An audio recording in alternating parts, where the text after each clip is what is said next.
हाँ, तो रीति रिवाज का आज अपना लास्ट पार्ट होगा और ये अपना पार्ट 5 है। ठीक है, आज हम रीति रिवाज जो टॉपिक है राजस्थान के रीति रिवाज वो कंप्लीट हो जाएंगे। बहुत ज़्यादा इंपॉर्टेंट टॉपिक है और यहाँ से हर कॉम्पिटिटिव एग्जाम में क्वेश्चन आते ही आते हैं।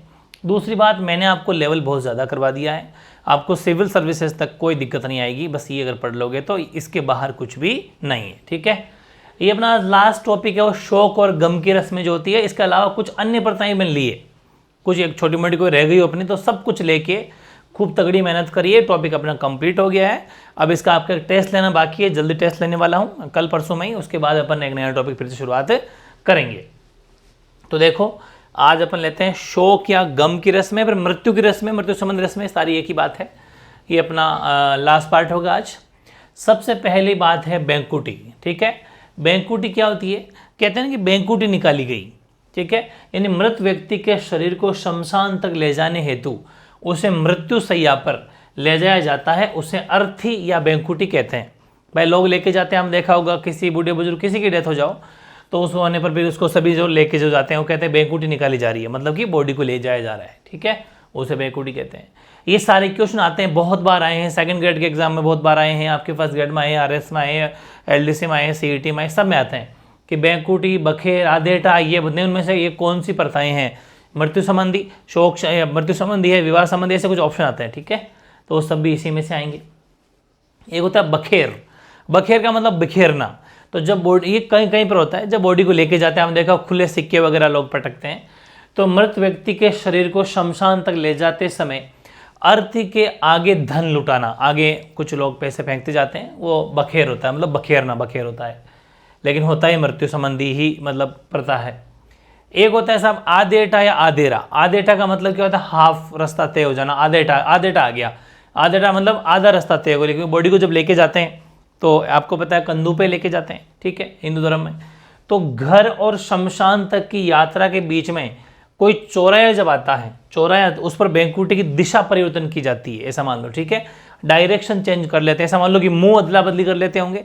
वो डिफरेंट तरह की, कुल मिला के अपन को ये देखना है कि आदेटा या आदेरा भी एक शोक या गम की रस्म है। अगला क्या है? अगला सांत्रवाड़ा। नाम भी पता चला सांत्रवाड़ा कि सांतरे हो जाना। सांतरे का मतलब है साफ सुथरे हो जाना, मतलब कि अंतिम संस्कार होने के उपरांत अंत्येष्टि, मतलब जब वो बॉडी को मतलब कि जलाया जाता है, अंत्येष्टि की जाती है, तो उसमें जितने व्यक्ति जाते हैं अंत्येष्टि में जाते हैं, तो अंत्येष्टि में व्यक्ति स्नान करके ही वापस मृत व्यक्ति घर पे जाते हैं। एक बार क्या होता है, आपने देखा होगा, रस्म होती है, जैसे बॉडी को जला दिया तो अंत्येष्टि कर दी, उसके बाद में लोग वहीं पर पास में कोई या तो कुआं होता है या फिर कोई पानी की व्यवस्था कर देते हैं लोग बाग, तो वहाँ पर अपने आप खुद नहा लेते हैं, नहा के वापस मृत व्यक्ति के एक बार घर पे सांत्वना देने के लिए, एक बार ढांढस बनाने के लिए जाते हैं और फिर अपने अपने घरों की ओर चले जाते हैं। ये भी एक रस्म है, सांत्रवाड़ा कहलाता है। ठीक है, एक हो जाता तीये की बैठक। तिया नंबर 3 पे, वैसा भी मृत्यु के तीसरे दिन, तो मृत्यु के तीसरे दिन जो होती है वो बैठक होती है, तिये की बैठक होती है कि भाई डेथ हो जाएगी। पर न्यूज़पेपर में आपको देखा होगा वो तिये की बैठक ही रखी जाती है, उसी टाइम हर कोई लोग जो इकट्ठे होते हैं एक जगह और वो मतलब डांडस बंधाते हैं, एज लाइक बैठते हैं। एक मैंने नोट लिखा है अंत्येष्टि संस्कार। अंत्येष्टि संस्कार को भदर भी कहते हैं, ये सेकंड ग्रेड में आया था। ठीक है, इसको भी लिख लेना कि अंत्येष्टि संस्कार का दूसरा नाम है भदर, तो वो भी कोई दिक्कत नहीं, इस वर्ड को क्या कहा जाता है तो भदर है। चलो वो भी साइड में नोट लगा लिख लेना, बाकी तिया लिख लिया। इसके बाद में फूल चुनना। फूल चुनना या फिर फूल एकत्र करना, नाम से पता चल रहा है ना, फूल चुनना या फिर फूल चुगना या फूल इकट्ठे करना। इसमें क्या होगा कि जैसे मृत्यु के तिये की जब बैठक होती है तो तीसरे दिन मृतक के संबंधी जो भी रिलेटिव्स हैं, अपने बेटा हो गया, कोई भाई हो गया, जो भी, वो शमशान जाते हैं और वहाँ पर दांत या हड्डियाँ इकट्ठी करके एक कुल्हड़ या थैली या बैग किसी में भी डाल के ले आते हैं, कपड़े में वगैरह वगैरह, और डिफरेंट होता है, तो उसे बोलते हैं फूल चूना। आपको बताइए, फिर उसको हरिद्वार वगैरह कहीं जाके फिर उसको बहा देते हैं नदी में। ठीक है, पवित्र नदी में, तो वहाँ से मतलब दांत या हड्डियाँ इकट्ठी करके वो कुल्हड़ में लाते हैं, उसे फूल चुनना या फिर फूल एकत्र करना कहा जाता है। एक होता है फूल पधारना, पधराना भी कहते हैं, पधराना या पधार देना, मतलब जो फूल का मतलब कि यहाँ पर जो भी फूल वर्ड आएगा उसका मतलब है वो बॉडी की, मृतक के शरीर की वो हड्डी या दांत, कोई सा भी ऐसा कोई सिस्टम, कोई सा भी मतलब उसका पार्ट, उसको क्या होगा, उस नदी में बहा देंगे। ठीक है, तो फूल पद मतलब किसी पवित्र नदी या झील में अस्थि विसर्जन जो होता है वो फूल पधराना होता है, फूल पधारना होता है, ठीक है ना। एक होता है लोपा। लोपा लोपा मतलब कि लोपा देना, मुखाग्नि देना होता है। भाई जैसे बॉडी है, बॉडी को लेटा दिया जाता है, उस पर आपको लकड़ियाँ वगैरह वो सब रख देते हैं, फिर उसको लोपा दिया जाता है, ठीक है, ताकि वो मतलब आग जले, तो वो मुखाग्नि देते हैं। वो सबसे बड़ा बेटा होता है, तो बेसिकली बड़ा पुत्र जो है वो उसके हाथ से लोपा लिया जाता है। तो ये कुल मिला के ये वेरी इंपॉर्टेंट है, सारे क्वेश्चन आए हुए हैं। 9th है ओक। ओक क्या है? किसी व्यक्ति की त्योहार के अवसर पर, जैसे दिवाली, होली या जो भी अपना पवित्र जो भी अपन त्यौहार मानते हैं, उस त्योहार पर अगर मृत्यु हो गई तो फिर उसका परिवार, जिसके घर में मृत्यु हुई है, उसका परिवार उस त्योहार को कभी नहीं मनाएंगे।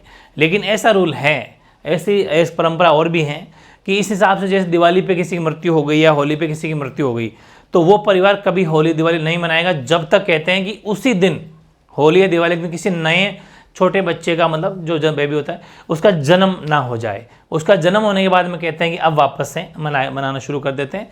ऐसी परंपराएं हमारे सब जगह है, ठीक है। यानी कि उसे बोलते हैं ओक। किसी व्यक्ति की अगर त्योहार के अवसर पर मृत्यु हो जाती है, तब उस परिवार में उस त्योहार को नहीं मनाया जाता है, कभी भी नहीं मनाया जाता है।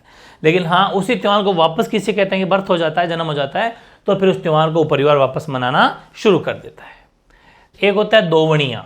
दोवणिया क्या है? दोवणिया मृत्यु के 12वें को, 12वें तो जानती हो, मौसर जिस दिन किया जाता है, 12वां दिन, 12वें को घर की शुद्धि हेतु जल से भरे जाने वाले 12 घट, या तो घट बोल दो चाहे मटके बोल दो, ठीक है। ये घर की शुद्धि के लिए 12 मटके या घट भरे जाते हैं, ठीक है ना। ये मृत्यु का जब 12 होता है ना, उस दिन वही सगे संबंधी मिलके 12 घट या 12 मटके भरते हैं पानी के, ठीक है। उसे बोलते हैं दोवणिया। बहुत बार पूछा गया क्वेश्चन है। फिर पगड़ी तो आप जानते ही हो भाई, जैसे अपने दादाजी की, अगर अपने बूढ़े बुजुर्ग दादाजी होते हैं, परदादाजी है, मृत्यु हो जाती है, तो फिर अपने दादाजी जो भाई है, उनमें से जो बड़े बड़े भाई है, उसको पगड़ी पहना देते हैं कि भाई अब आप सक्सीजर हैं, मतलब इस घर के अब आप सक्सीजर बन जाएंगे, अब आप उत्तराधिकारी बन जाएंगे, ठीक है ना। या फिर जैसे बूढ़े बुजुर्ग मर जाते हैं, फिर इनका बड़ा बेटे को पगड़ी पहना देते हैं, ठीक है भाई। एक रस्म है हमारे कि ये अब आप उत्तराधिकारी, या फिर इस घर के बड़े बुजुर्ग में आपके नंबर आएगा। ये बेसिकली होता है। यानी कि मौसर के दिन, मौसर का मतलब है जिस दिन 12वां होता है ना भाई, वो 12वें के दिन मौसर किया जाता है। उस दिन, मौसर के दिन ही मृत व्यक्ति के बड़े पुत्र को, मौसर के दिन ही मृत व्यक्ति के बड़े पुत्र को उत्तराधिकारी के रूप में पगड़ी बांधी जाती है, ठीक है। उत्तराधिकारी रूप में पगड़ी बांधी जाती है, ध्यान रखना, बड़े पुत्र को। अच्छा, कहीं कहीं पर क्या होता है कि बड़ा बेटा नहीं होता, तो फिर जो भी बेटी होती है उसको पहना देते हैं, ठीक है। या फिर कोई धर्म का अगर बेटा बेटी कोई भी नहीं है, तो फिर उसके परिवार में जो और भी कोई उसने कोई गोद दे रखा हो, या फिर जो भी, उनको पहना दी जाती है, पगड़ी बांधी जाती है। वो उत्तराधिकारी होता है, सक्सीजर होता है, ये ध्यान रखना आप। फिर 12वां देखो, नुक्ता या मौसर या मृत्युभोज, ठीक है, इसको भी देख लेते हैं। तो मृत्यु के 11वें, 12वें या 13वें दिन, ठीक है भाई, मृत्यु के 11वें, 12वें, 13वें दिन जो भी होता है, उस दिन क्या होता है, मृतक के परिवारजन अपनी जाति के लोगों एवं संबंधियों को भोजन करवाते हैं। उसे नुक्ता या मौसर या मृत्युभोज कहते हैं, है ना। ये देखा होगा 12वें के दिन सभी जने हैं जो उसको ये करते हैं। तो वो कुछ कहीं पर क्या, वैसे तो 12वें दिन ही होता है, लेकिन कहीं पर 11वां दिन है, 12वां दिन है, 13वें दिन मृतक के परिवारजन अपनी जो है जाति के लोगों एवं संबंधियों को भोजन करवाते हैं। फिर क्या है, फिर है जोसर। जोसर में क्या होगा कि जीवितावस्था में ही मौसर कर देना। ये भी खूब जगह चलता है। जैसे कोई जीवित है, कोई व्यक्ति जीवित है, ठीक है, और उसको जीवित में ही मौसर कर देते हैं, है ना। उस जीवित है फिर भी उसका मौसर कर देते हैं। कुछ लोग ऐसा मानते हैं कि यार मरने के बाद में तो वो बंदा तो देखेगा नहीं उसका मौसर किया गया था, तो जीवितावस्था में मौसर कर देगा मतलब है अपने सगे संबंधियों को खाना खिला देना, ऐसा मान के कि ये जिस दिन जाएंगे उस दिन का हम अभी कर रहे हैं, वो जोसर होता है।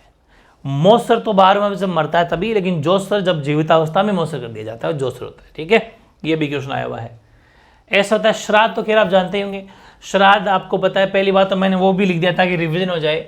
भाद्रपद पूर्णिमा से स्टार्ट होता है। भाद्रपद पूर्णिमा, ये क्या लिखा हुआ है, भाद्रपद पूर्णिमा। भाद्रपद पूर्णिमा से जो है श्राद्ध स्टार्ट हो जाते हैं, और अश्विन अमावस्या तक, अश्विन की अमावस्या तक जो ये बेसिकली तक करते हैं। जिस दिन मृतक की मृत्यु हुई थी उस दिन मृतक के परिवारजन द्वारा ब्राह्मणों या सगे संबंधियों को भोजन करवाया जाता है।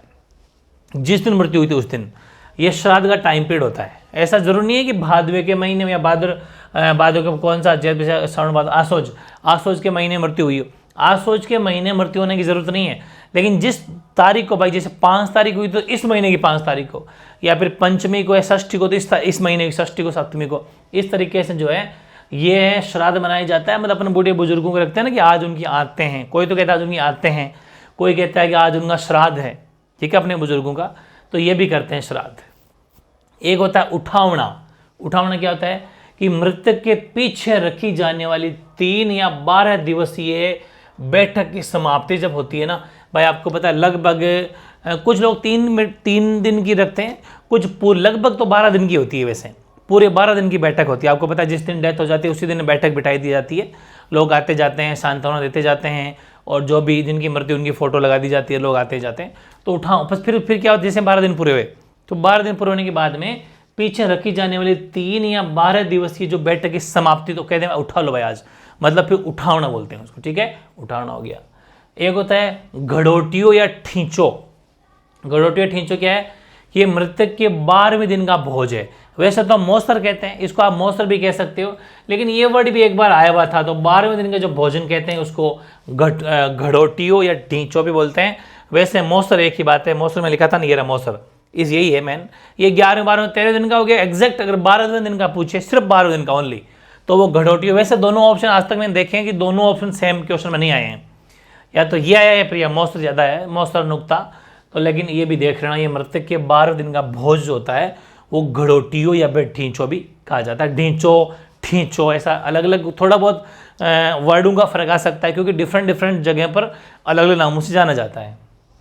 धोमण, धोमण नाम में धोना निकल के आ रहा ना, तो मृतक की भस्मी नदी या तीर्थस्थान में डालकर संबंधियों को दिया जाने वाला भोज है। भाई मृतक की भस्मी का मतलब है जो भी वो पार्टिकल जो फूल चूक के लाए थे ना, वो फूल चूक के जब लाए थे तो उसको नदी या जो भी तीर्थस्थान है उसमें डालकर उसको बहा दिया जाता है। तो मृतक की भस्मी मतलब जो भी उसके बॉडी पार्ट था वो नदी या तीर्थस्थान में डालकर उसके बाद में जो संबंधियों को भोजन दिया जाता है उसको धोमण कहा जाता है, ठीक है, ओके। और एक कहता है आज मोकाण जा रहे हैं साहब, मोकाण, मोकाण बोल दो चाहे मुकाण बोल दो, ये कहीं पर मोकाण है, जैसे एग्जैक्ट नाम मोकाण ज़्यादा है। मोकाण होता है जो भी, जैसे किसी की डेथ हो गई तो सगे संबंधी उनके घर पे मोकाण आते हैं, मतलब कि मृतक के संबंधियों के पास संवेदना प्रकट करने की क्रिया है। ये लोग आते हैं, उसे मोकाण, जो भी मिलने आएगा, सगे संबंधी आएंगे मिलने के लिए, है ना, उनको सांत्वना बनाने के लिए आएंगे, तो उसे मोकाण या मुकाण कहा जाता है। एक होता है लेण। लेण ये मृत्यु भोज के साथ सगे संबंधी को दिए जाने वाले बर्तन है। हालांकि बहुत ही एक तरीके से सब गलत सिस्टम है। मौसर भी मैं कहता हूँ नहीं होना चाहिए, मौसर करना ये कोई अच्छे कर्म थोड़ी है भाई, लेकिन ठीक है, परंपराएं चली आ रही है तो लोग बाग कर रहे हैं। अब बताओ मृत्यु भोज के लिए लोग खाना खाने के लिए आ रहे हैं कि भाई मर गया उसके खाना खाने भी आ रहे हैं, और फिर सगे संबंधी कुछ बर्तन भी साथ में दे रहे हैं। बताओ ये कोई परंपराएं थोड़ी है, ये पहले की बहुत ही गलत परंपराएं हैं, लेकिन क्वेश्चन यहाँ से आ रहे हैं अभी, तो हमारे रीति रिवाज है, ये रीति रिवाजों को अपन बोल नहीं सकते। लेकिन हाँ कुछ रीति रिवाज है वो गलत है, जैसे अपन ने जो भी प्रथाएं वगैरह पढ़ी उन पर भी रोक लग चुकी है, इन पर भी रोक लग चुकी है अब, ठीक है। मौसर करना सब इलीगल है, किसी मृत्यु भोज करना, क्योंकि इसमें क्या होता है कि वैसे चलो मृत्यु भोज अपनी इच्छा से कोई करे कोई दिक्कत नहीं है, पैसे वाले को फर्क नहीं पड़ता, लेकिन इसमें गरीब बेचारा मारा जाता है। एक तो घर से इंसान गया, एक तो घर से आदमी चला गया है, और फिर वो खाना खिलाए दूसरों को, फिर उसके काफ़ी वो होता है, दुख की घड़ी रहती है, फिर पैसे बनाओ इतना खाना खिलाओ, तो तरह तरह की बातें होती है। लेकिन हाँ रिवाज है तो एक बार अपन को पढ़ना ज़रूरी है। एक होता है ना बरसी, कि भाई अब आज हमारे दादाजी की या परदादाजी की बरसी है। बरसी मतलब इस दिन उनकी डेथ हुई थी, तो मृतक का वार्षिक दिन एग्जैक्ट दिन की इस दिन, ठीक है। श्राद्ध तो अपन तिथि के हिसाब से मना लेते हैं, वैसे एग्जैक्ट दिन की इस दिन तो वो बरसी होती है। पानीवाड़ा, पानीवाड़ा होता है यदि कोई प्रदेश में मर जाता है, भाई कोई विदेश में रह रहा है और वहाँ अगर डेथ हो गई, ठीक है, प्रदेश में मर जाता है, तब बंधु बांधव का मतलब जो भाई बंध होते हैं वो बंधु बांधव मरने के 9वें दिन किसी तालाब पर जाकर नहाते हैं, किसी तालाब आसपास के जाके नहाते हैं। ये कौन, ये बंधु बांधव जो भी सगे संबंधी है भाई बंधे वो नहाते हैं, वो पानीवाड़ा कहलाता है। एक सुना होगा पिंडदान, है ना, ये भी सुना वर्ड होगा आपका। ये मृतक के पीछे किए जाने वाले जो भी पुण्य दान है, तृपण आदि संस्कार होते हैं, भाई खूब तो कहते हैं कि गौशालाओं में जैसा हम देखा होगा कि उनके नाम पे गौशाला में चारा डाल देते हैं, खूब ऐसे हैं कि उनके नाम की कोई बड़ी सी एक कमरा बना देते हैं, कोई बस स्टैंड बना देते हैं, कोई स्कूलों में कुछ एक दो कमरा बना देते हैं गवर्नमेंट स्कूल में, मतलब कोई कुछ वो जो चबूतरा टाइप होता है वो बना देते हैं जहाँ पर हर कोई बैठता है, पीपल का वृक्ष नीचे, मतलब कुछ ना ऐसा करते हैं जो मतलब कुछ ऐसा दान करते हैं जो लोगों के काम आता है, वो मृतक के पीछे किए जाते हैं, मतलब जो मर गया उसकी याद में ऐसा किया जाता है, उसका नाम लिखवा दिया जाता है, ऐसा सब देखा होगा। एक सुना होगा कि डांगड़ी की रात है साहब, डांगड़ी रात, इसमें क्या होता है कि तीर्थादि से लौटकर करवाए जाने वाला रात्रि जागरण। डांगड़ी की रात में पूरी रात भर भजन गाए जाते हैं, भगवान के देवताओं के भजन गाए जाते हैं, कि जैसे कोई किसी की मृत्यु हो गई तो आपको पता है लोग उनकी वो बॉडी पार्ट्स या हड्डियां लेके तीर्थ जाते हैं, तो तीर्थादि से लौटकर वापस जब लौटते हैं तो उस टाइम पर रात्रि जागरण करवाया जाता है, वो डांगड़ी की रात होती है। धारी संस्कार, धारी संस्कार वैसे बेसिकली शहरिया जनजाति में इसको धारी संस्कार बोला जाता है, और वैसे ये संस्कार लगभग एक मृत्यु का संस्कार है जो हर किसी में करते हैं। क्या करते हैं कि जैसे किसी की मृत्यु हो गई तो मृत्यु के तीसरे दिन मृतक की जो अस्थियां होती है या जो राख होती है ना, राख जलाने के बाद जो राख बचती है उसको इकट्ठा करके रात्रि में साफ आंगन में बिछाकर ढक देते हैं और दूसरे दिन उसे देखते हैं। पहली बात तो ये कि मृत्यु की तिया जब तिये की जब बैठक होती है तो जो आंगन होता है, आंगन में एकदम साफ सुथरा उस आंगन को करके उसके ऊपर उसकी राख को ऐसे बिछा दिया जाता है और उसके ऊपर उसको किसी से ढक दिया जाता है। फिर 2 दिन बाद उसको खोलते हैं तो कहते हैं कि उसके ऊपर किसका चिन्ह बना, भाई जैसे हाथ का चिन्ह बना, पैर का चिन्ह बना, या मोर के पंख जैसा बना, या कुछ भी बना, तो कहते हैं कि वो उसी की योनि में जन्म लेगा, मतलब कि उसका उसी में जन्म होगा। ऐसा ये दारी संस्कार है, और इसको एक्चुअल में वैसे तो संस्कार हर धर्म में किया जाता है, हर जाति में किया जाता है, लेकिन शहरी जनजाति में इसको धारी संस्कार बोला जाता है। बाकी ये संस्कार सभी लोग करते हैं, ठीक है। कोई कहते हैं सीधी सी लाइन बनती है ना तो कहते हैं साहब सांप बन गया, कोई ऐसे पंख ऐसे बनते हैं, पैर बनते हैं कि कोई चिड़ी कमेडी बन गया, कोई मोर बन गया, ऐसा कुछ कबूतर, मतलब ऐसे लोग कहते हैं कि ये चीज़ें हो गई, ठीक है। अब वो तो चलो मृत्यु की मैंने 24 संस्कार या रस्में आपको पढ़ा दी। अब कुछ ऐसी है जो एक्स्ट्रा है, मिक्स, कुछ बच गई हो हमारे, कुछ बेसिक सी चीज़ें जो पीछे उन 5 पार्ट में रह गई हो तो आज 5 पार्ट में कंप्लीट कर लेते हैं। तो आप हेडिंग लगा सकते हो अन्य प्रथाएं या अन्य इंपॉर्टेंट प्रथाएं। उनमें आपने ये सुना होगा यार लाश करिए साहब, लाश करने का मतलब या हलमा करने का मतलब क्या होता है, सुना होगा। ये गाँव के लोग ज़्यादा जानते हैं, ठीक है, कि आज हमारे लाश है, मतलब इसका मतलब ये है, वो लाश करने का मतलब ये है कि लोग खेतों में काम करवाते हैं, ठीक है, लेकिन खेतों में काम करवाते हैं तो उनको सिर्फ खाना खिलाते हैं और कुछ नहीं करते, पैसा नहीं देते। अवैतनिक काम होता है कि जैसे 50 बीघा खेत में खेती करी हुई है, अब इतना सारा आदमी करेंगे तो बहुत महंगा पड़ेगा, तो लाश कर लेते हैं। लाश में क्या है कि हर अपने आड़ोसी पाड़ोसी सब पूरे गाँव को बोल दिया जाता है कि आज हमारे लाश है, तो फिर वो सभी आते हैं, बस उनको अच्छे से खाना खिला दिया जाता है और चाय वाय पानी जो भी उनको पिला दी जाती है। कोई बंदा नहीं, कभी भी आओ, वो 10 बजे 9 बजे 8 बजे आ जाते हैं, पूरे दिन भर काम करवा के शाम को अपने घर चले जाते हैं, तो वो लाश होता है, ठीक है। लाश हलवा कि खेती के काम में सहायता देने के लिए बुलाए गए अवैतनिक होता है, उसमें वेतन नहीं मिलता है, एक दूसरे की हेल्प है। ये अवैतनिक व्यक्तियों को जो खाना दिया जाता है वो लाश या हलमा कहलाता है। हलवा नहीं है, हलमा ही है वो, ठीक है ना, दिमाग से मत लगाना एक्स्ट्रा। अगला क्या है, ये होता है बाळुंजो या बाळुंडो, बाळुंजो या बाळुंडो, ये हड़ा है ना, बाळुंजो या बाळुंडो।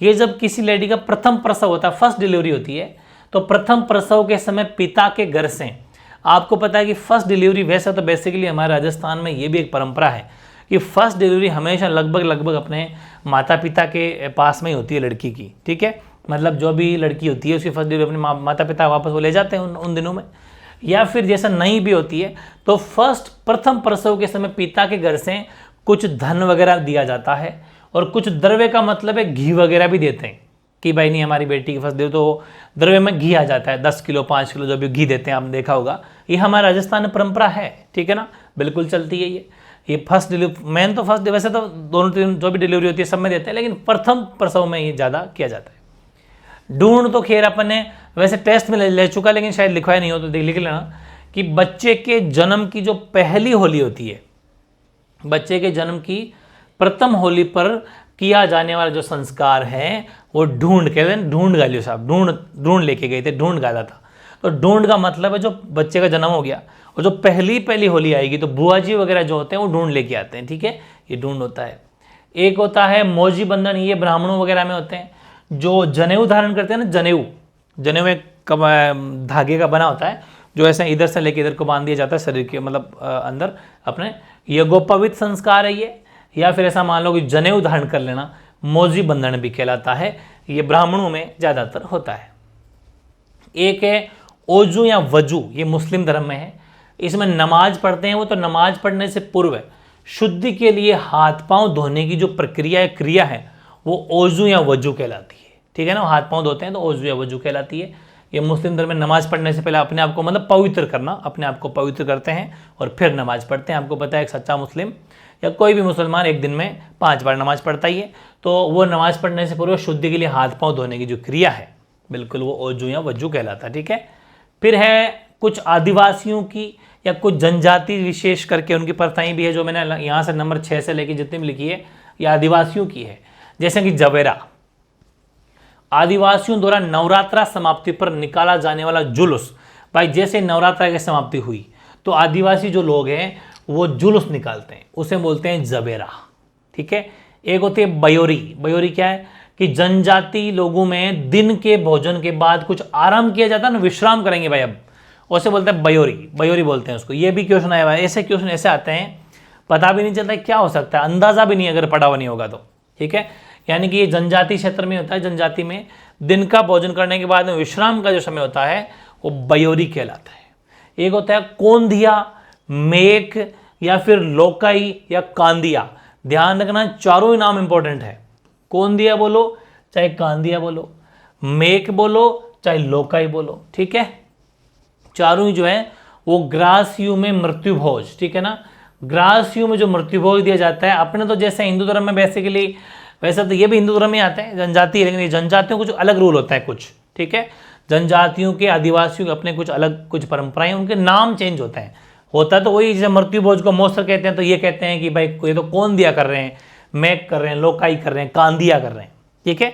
तो नाम अलग है, बाकी सिस्टम संस्कार वही है।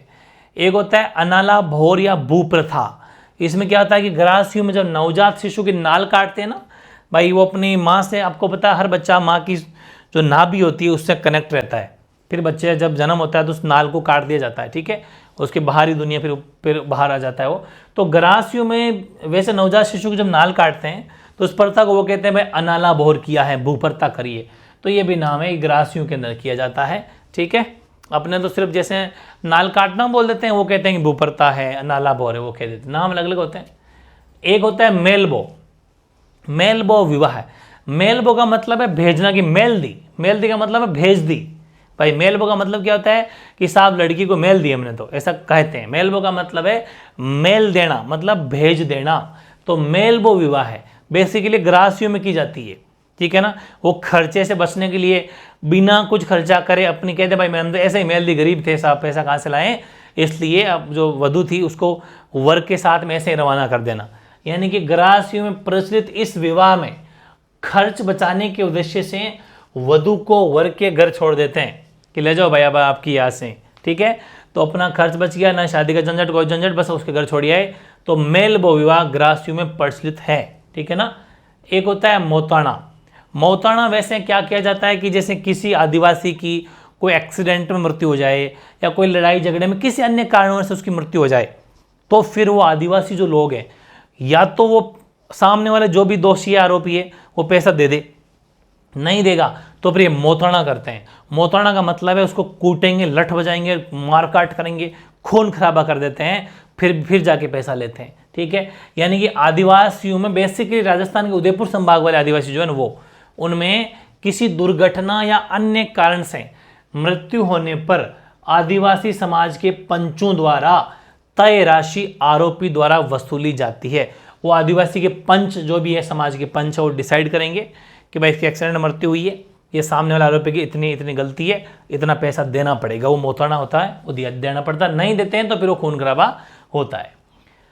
एक होता है कुकड़ी की रस्म। ये कुकड़ी की रस्म सांसी जाति में होती है, सांसी होते हैं ना सांसी, उन सांसी जाति की रस्म है ये, जिसके तहत विवाह प्रांत, विवाह के बाद में युवती को अपनी चारित्रिक पवित्रता की परीक्षा देनी होती है कि उसका कैरेक्टर कैसा था, ये शादी के बाद की बात है, उसका चरित्र सही था या नहीं था। ये विवाह प्रांत जो है युवती को अपनी चारित्रिक पवित्रता की परीक्षा देनी होती है, कुकड़ी की रस्म बोलते हैं उसको, और ये है सांसी जाति में, ठीक है। एक है भराड़ी, वैसे आपको पता है भराड़ी भीलों की विवाह की देवी है, माता है, ठीक है। तो भीलों बेसिकली भराड़ी किया जाता है कि जिस घर में भील युवक का, भाई भील जो लड़का है उसका जिस भील अगली जो भील युवती के घर पे शादी हो रही है, तो उस भील युवती के घर में उसको भराड़ी माता का चित्र बना के आना पड़ता है, भित्ति चित्र दीवार पे, और सही बना देता है तो फिर उसकी शादी हो जाती है। भीलों में परंपरा चलती है कि जिस घर में भील युवक द्वारा भराड़ी, जो कि इनकी लोक देवी, विवाह की लोक देवी है, ठीक है, ये विवाह की लोक देवी है, तो विवाह की जो लोक देवी है इसका भित्ति चित्र बनाया जाता है। बेसिकली कहते हैं हल्दी रंग से इसको बनाया जाता है, और शगुन के लिए, शगुन की दृष्टि से इसको भराड़ी माता का मुंह पूर्व दिशा की ओर रखा जाता है। पूर्व का मतलब है ईस्ट दिशा में रखा जाता है, जहाँ सूर्य उदय होता है, ठीक है ना, उसी ऐसा मान लो कि जिस तरफ सूर्य उदय होता है उस दीवार पर बनाया जाता है, बात एक ही है।